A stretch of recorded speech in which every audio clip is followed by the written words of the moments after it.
This is another question. Did you ever argue with your grandparents or with your mother about clothes or haircuts or anything like that?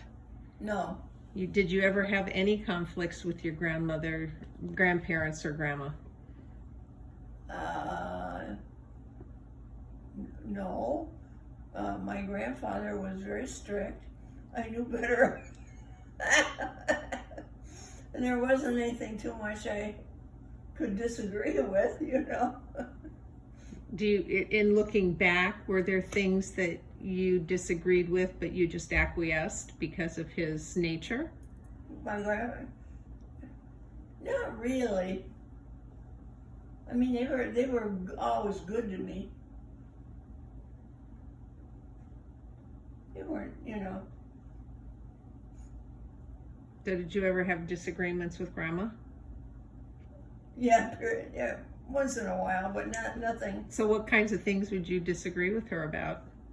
Smoking. Oh, really? Yes. You didn't want her to? No, I didn't want her to. Okay, so it was her behavior you were unhappy with? I couldn't stand cigarette smoke. Okay, so it wasn't them disagreeing with you, it was you disagreeing with her. Yeah, and now I know it's one of my non-allergic allergies, which I think is weird that you can have a non-allergic allergy. So that was you disagreeing with her. Was there anything that you wanted to do that she didn't want you to do? Not really. Wow. I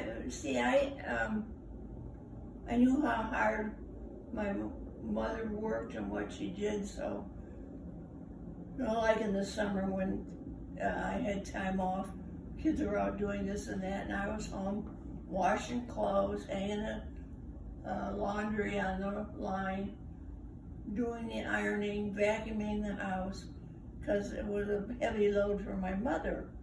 Right. I wanted to help my mother. I didn't want her to have so much to do. Did you ever feel obligated? Not obligated from pushy, nasty.